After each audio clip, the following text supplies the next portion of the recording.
வாழ்க வையகம், வாழ்க வையகம், வாழ்க வளமுடன். குரு வாழ்க, குருவே துணை. வணக்கம். நான் முத்தம்மா. முத்துக்களஞ்சியத்துக்கு உங்கள் அனைவரையும் வரவேற்கிறேன். இன்னைக்கு நம்ம பேச போகிறது குட்டி ஸ்டோரிஸ் வரிசையில் ஒரு கதை. அதாவது அபிராமி அந்தாரி அப்படிங்கிறது ஒரு அம்மனை பற்றிய ஒரு பிரபலமான ஸ்தோத்திரம், பாடல். 100 பாடல்கள் சேர்ந்தது.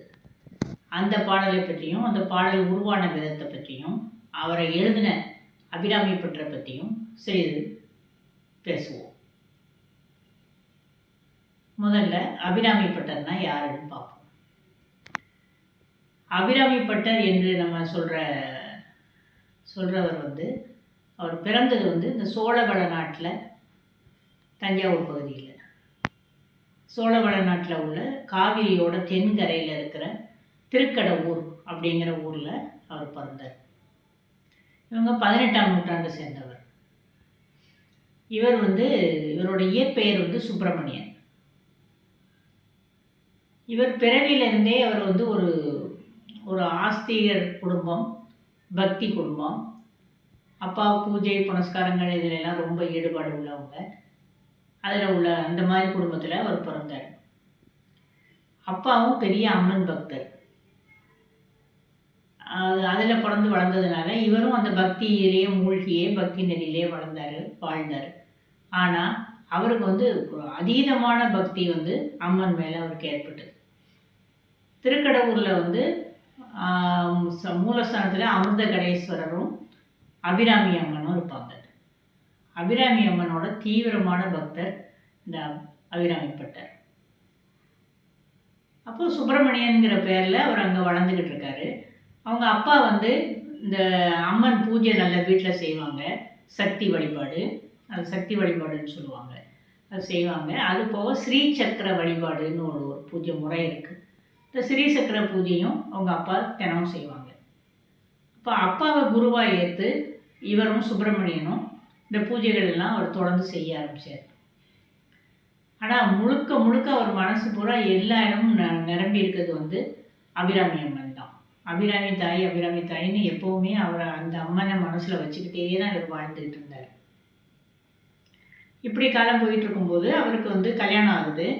கல்யாணம் ஆனாலும் திருமண வாழ்க்கையில் ஒரு பற்று இல்லாமல் அம்மன் பக்தராகவே அம்மன் பாதத்தை மனசில் நினச்சிட்டே வாழ்ந்துட்டு இருக்கார்.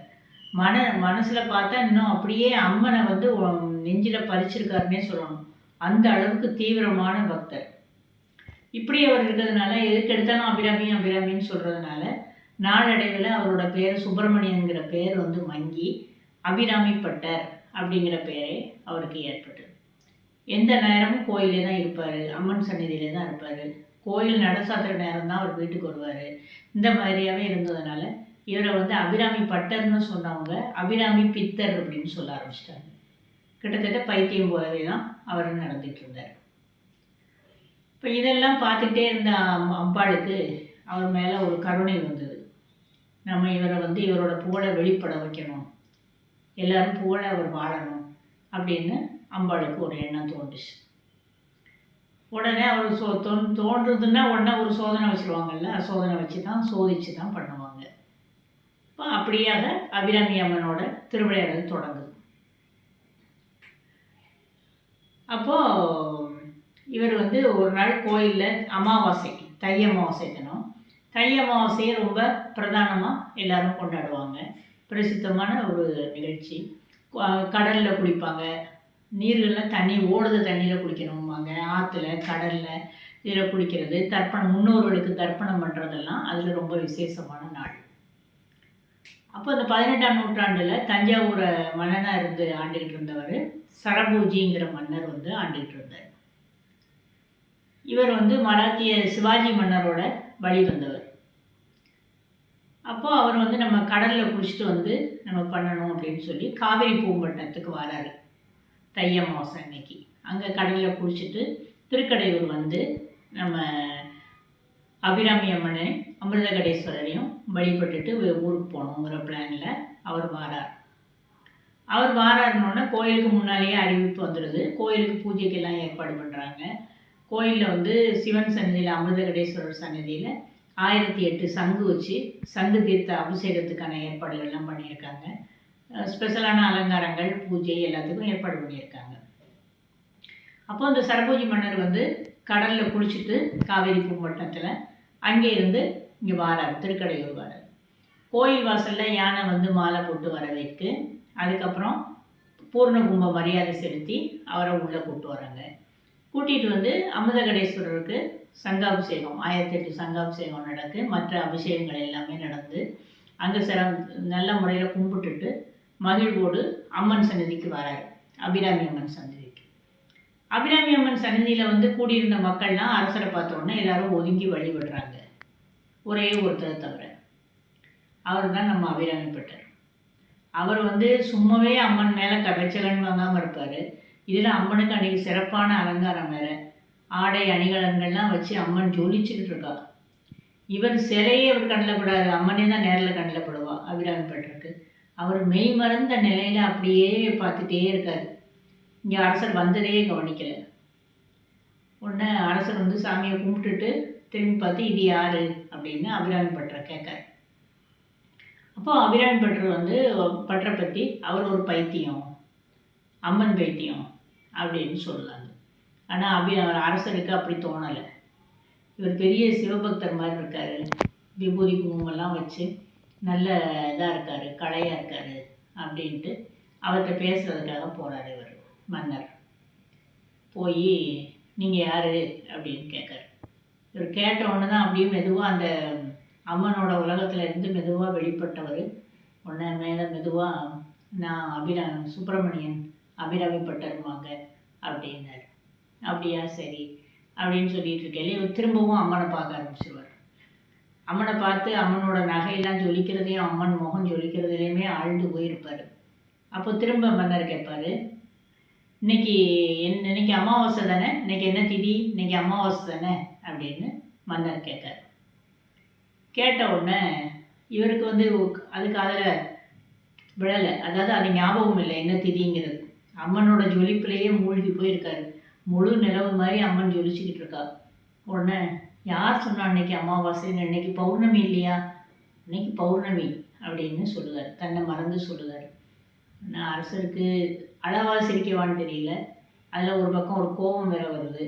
உடனே சரி இன்னைக்கு அவர் பௌர்ணமின்னு நிரூபிக்காட்டால் இவருக்கு என்ன தண்டனை கொடுக்குன்னு யோசிப்போம் அப்படின்னு சொல்லிட்டு அவர் சன்னதியை விட்டு போயிடுறார். அதுக்கப்புறம் இவர் கொஞ்ச நேரம் கழிச்சு ஞாபகம் வருது. அந்த இதுலேருந்து மீண்டு வந்த உடனே கூடியிருந்தவங்கெல்லாம் அபிராமி பட்டர்கிட்ட இப்படியா பண்ணுவ, அரசர்கிட்ட இப்படியா பேசுவாங்க வைப்பாங்க அப்படின்னு எல்லாரும் சொல்கிறாங்க. இன்னும் என்ன சொல்லிட்டேன், என்ன மரியாதை குறைவாக பேசிட்டேனா அப்படின்னு கேட்காரு.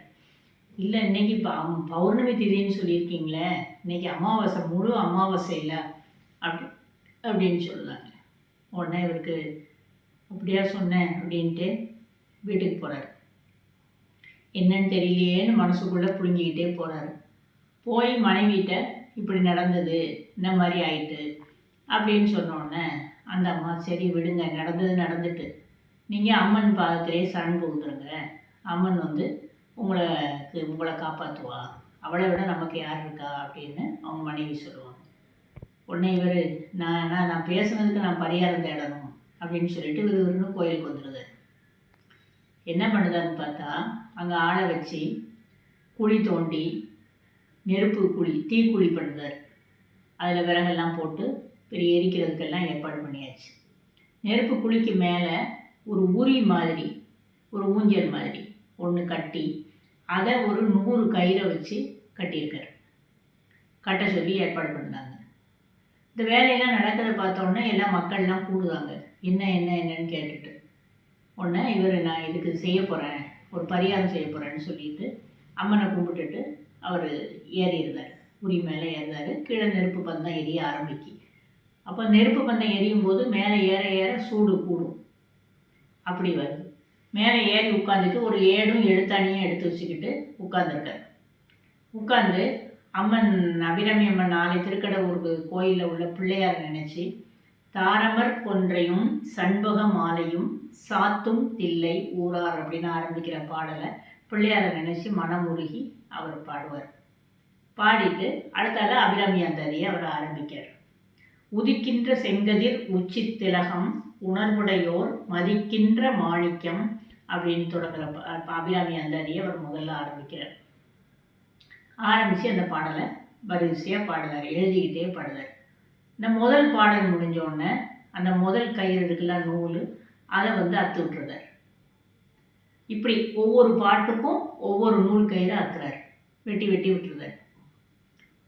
இப்படி பாடல் போய்கிட்டே இருக்குது. அந்த உரி ஊஞ்சல் ஒரு பேலன்ஸ் இல்லாமல் நிற்கி. ஏன்னா இவர் ஒவ்வொரு பக்கமாக வெட்டிட்டு வரும்போது அது பேலன்ஸ் குறையுது, ஆடிக்கிட்டே இருக்காது. இப்படியாக அவர் ஒவ்வொரு பாட்டாக பாட ஆரம்பிக்கார்.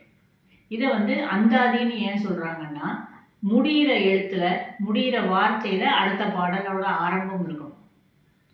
நீங்கள் கவனித்து பாருங்கள், இதில் எந்த வார்த்தையில் முடியுதோ அந்த வார்த்தையில் அடுத்த பாட்டோட சொல்ல ஆரம்பிக்கும்.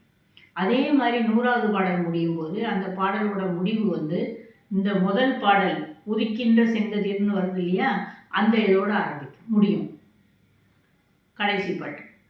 அப்படி வர்றதுதான் அந்தாதின்னு சொல்லுவாங்க. அதை அவர் பாட ஆரம்பிக்கார். இது பாட ஆரம்பிச்சிட்டார். இப்படி ஏறி இருக்காரு தெரிஞ்ச உடனே அபிராமி பட்டரோட மனைவி அங்கேருந்து அழுது விழுந்துட்டு ஓடி வாரா. ஓடி என்ன பிரயோஜனம், இவர் சொன்னதை கேட்க மாட்டார், செய்யக்கூடியது ஒன்றும் இல்லைன்னொன்னே அவர் நேராக போய் அம்மன் முன்னாடி போய் அழுது தன்னுடைய தாலி திருமங்கலியத்தை எடுத்து காட்டி, என் மாங்கலியத்தை காப்பாற்று அப்படின்ட்டு அம்மன் பாதத்தில் விழுந்து கும்பிட்டுக்கிட்டு இருக்கான். இந்த செய்தி அறிஞ்சு மக்கள் கூட்டம் பெருகுது. அதே சமயத்தில் அரசருக்கும் இந்த செய்தி போனவுடனே அரசரும் அங்கே வரார். பாட்டு பாடிக்கிட்டு இருக்காரு. இவர் உட்காந்து 78 பாட்டு முடிஞ்சிச்சு. 79வது பாட்டு ஆரம்பிக்கும் போது பட்டருக்கே கொஞ்சம் மனசு இதாகுது. ஏன்னா ஒவ்வொரு பாட்டுலேயும் அம்மனை நினச்சி பாடுறாரு, அவளை வர்ணித்து பாடுறாரு, நீ தான் என்னை காப்பாற்றணும் அப்படின்னு சொல்லிகிட்டே பாடுறாரு. அப்போது 79வது பாட்டு வந்துட்டு உடனே இவர் நினச்சிட்டாரு, இனிமேல் அவ்வளோதான், இந்த பாட்டோட நம்ம முடிச்சுட்டு நம்ம தீக்குள்ளே விழுந்துடணும் அப்படிங்கிற முடிவில் அபிராமி பட்டர் 79வது பாட்டை பாடுவார். பாடி முடிச்சுட்டு 79வது கையில் அத்துருவார். அத்து விடும்போது அம்மன் அவருக்கு காட்சி கொடுக்க, அபிராமி அம்மன் அபிராமி பட்டருக்கு காட்சி கொடுக்க. காட்சி கொடுத்து, நீ என்னை நினச்சி பாடின, நானே உன் பாட்டை கேட்க வந்துட்டேன் அப்படின்னு சொல்லிட்டு, பௌர்ணமின்னு தானே சொன்னேன், வானத்தை பாரு அப்படின்னு சொல்லிட்டு அவளோட காதோட தோடு இருக்கு இல்லையா, அந்த தடாகம்னு சொல்லுவாங்க, அம்மன் காதில் போட்டுருக்கு, அதை எடுத்து அப்படியே வானத்தை நோக்கி வீசி எறிஞ்சாங்க. அது சொல்லிக்கிட்டே போய் வானத்தில் முழுமையான சந்திரனா பௌர்ணமி நிலவா அது ஒளி விட்டது. வானத்தை பாரு, நிலவு தெரியுது அப்படின்னு அம்மன் பட்டருக்கு சொல்கிறாங்க. சொன்ன உடனே பட்டரை அண்ணாந்து பார்த்துட்டு அவளுக்கு மேஸ் இழுத்துட்டு, தாயே நீ எனக்கு என்னையும் உன் பக்தனாக தேர்ந்தெடுத்துட்ட, ஏற்றுக்கிட்ட, எனக்கு ரொம்ப சந்தோஷம் அப்படின்னு சொல்லி அவர் அழுதாரு. கண்ணீர் வடிக்க நிறையா கண்ணீர் வடித்து அழுதாரு. அரசர்லேருந்து எல்லாரும் அசந்து போய் நிற்காங்க. அமாவாசை அன்னைக்கு முழு நிலவு வந்துட்டுது அப்படின்னு சொல்லிட்டு பட்டரை கீழே இறக்கிடுறாங்க. பட்டரை கீழே இறக்கணுன்னே அவர் மனைவி பட்டரோட காலில் கும்பிடுதா. உடனே அரசரும் காலில் விழுந்து கும்பிட்டுட்டு, நீங்கள் 79 பாட்டு பாடிட்டீங்க, ஏன்னா அந்த மீதி பாடல்களையும் முடிச்சு கொடுங்க அப்படின்னு சொல்லி சந்நிதிக்கு கூப்பிட்டு போகிறார். சந்நிதியில் கொண்டு உட்காந்து மீதி 10 பாடலை பாடி, இந்த 79 பாட்டு பாடியிருக்காங்கல்ல, மீதி 100 பாட்டையும் அங்கே வச்சு பாடுறாங்க. பாடி அவர் அதை முடிக்கிறார். பாடலை முடிச்சப்புறம் இந்த அபிராமி அந்தாதி முழுமையாக முற்று போயிடுது. அப்போது மன்னர் சொல்கிறாரு, நீ உங்களை பற்றி தெரிஞ்சுக்கிடாமல், உங்கள் அருமையை தெரிஞ்சுக்கிடாமல் நான் நடந்துக்கிட்டேன், நீங்கள் மன்னிச்சிருங்க. அதை அம்மனே தாயே உங்கள் புகழை வெளிப்படுத்திட்டேன், இனிமேல் உங்கள் புகழ் எல்லா இடமும் பரவும் அப்படின்னு அரசர் பாராட்டிட்டு பரிசுகள் கொடுக்கார். ஆனால் இவர் ஒன்றும் வேண்டாங்க, இவருக்கு நிறைய நிலம், நிறைய இடங்கள் எல்லாமே கொடுக்காரு. வேண்டாம் அப்படின்னு சொன்னோன்னே, சரி உங்களுக்கு வேண்டாம், ஆனால் உங்கள் சந்ததிக்கு பயன்படும், உங்கள் குடும்பத்துக்குன்னு நான் எழுதி வைக்கேன்னு சொல்லி எழுதி ஒரு செப்பு பட்டயம் எழுதி கொடுக்காரு. அந்த செப்பு பட்டயம் இன்னைய வரைக்கும் அபிராமி பட்டரோட சந்ததிகள்கிட்ட இருக்குது. அந்த நிலம் உங்களுக்கு சொந்தம்னு சரபோஜி மன்னர் எழுதி கொடுத்த பட்டயம். இது 18ஆம் நூற்றாண்டில் நடந்தது. அதுக்கப்புறம் அவர் பெரும் புகழ் பெறுவார், அம்மன் பக்தராக மாறுவார். அம்மன் பக்தர் ஏற்கனவே இது பெரிய அளவில் அவருக்கு வந்து நிறைய பேர் கிடைக்கும். அதுக்கு பிறகும் அவர் நிறைய பாடல்கள் பாடிக்கிட்டு இருக்காரு.